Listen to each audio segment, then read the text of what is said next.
What is up, killers? Kev here, and today back with a brand new episode of 5 new console mods to hit the Bethesda.net website this week. This is going to be episode 506 within my series, but without further ado guys, let's just jump straight into the video. Castlevania Dracula armor test. For this one there is no description, everyone has been left in the dark, shall we say, to the theme of this particular mod. But for this one it does come with the Dracula armor from the Lords of Shadow, aka the Castlevania series. Now to get this particular armor you will need a few requirements, thus are going to be within the tanning rack to begin with. They are going to be the clothed version of this particular armor, which will have no armor rating whatsoever, but upon making those clothes you can take them into the forge, into the miscellaneous section, and craft yourself some actual quotation armor with some armor value ratings. They are both going to be the same, but they are going to have different colors, as you can tell on screen now.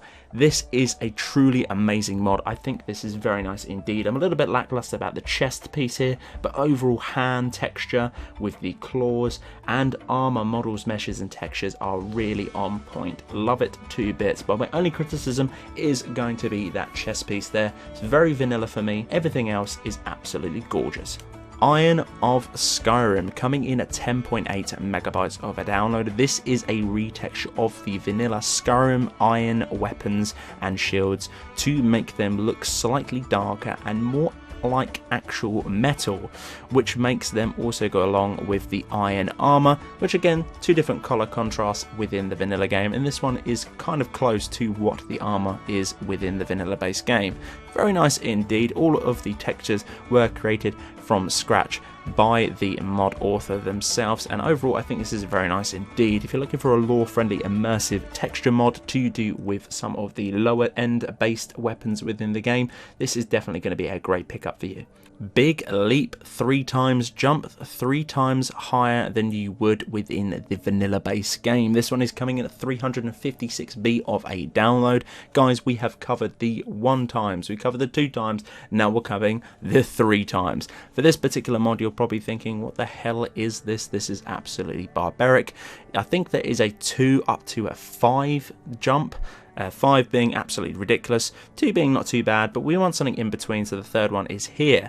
Now for this one, it's going to be scale mountain size a lot more easier, we do know that, and that is an exploitable bug within Skyrim. They're very handy if you want to get to a certain place. Leap over fences and barricades, you can do that within combat. Leap on small structures, statues and so on and so forth. Leap over those hard to reach places, this is what I've got this particular mod for. And leap out of weapons, projectiles such as arrows, and including spells or even dragon shouts. The triple jump height is almost on to your horse too, which is insane. So if you're on a horse, this still will work on your horse, so your horse has the beneficial values of that. Personally would take up a mountainside to get the full beneficials of that particular one. No particular preference on the load order of this particular one, but this mod author does have a variety ones too. 2, 3, 5 jump times amount as well, but this one is going to be the 3 times.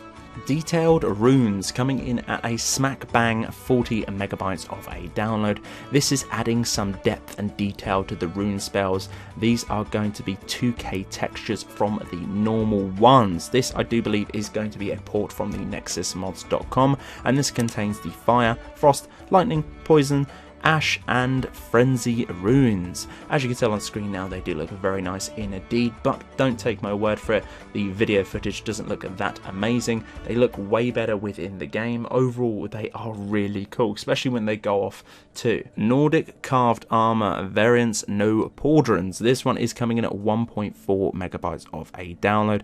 A Ranger of Lore request, as thus upon has entered the Bethesda.net website. This mod adds a variant of the Nordic armor to the game. You can find this within the Nordic category to do with the forge, and it will just not have any of those big meaty shoulder blade panels for you guys to pick up. You will need the advanced smithing perk to get this particular set of armor. I do believe it's going to be the same requirements to craft it within the forge too. So guys, that's the end of this particular episode. This has been episode 506 within my series. Guys, if you did enjoy it, I would very much appreciate a like on the video. It does help me out an awful lot. If you're new around here too, make sure to click that subscribe button right next as well. There is going to be a little bell icon. If you click that, you will get a notification in some way, shape or form every single time I post a video like this to the channel. But until the next one guys, Killerkev here and Killerkev out.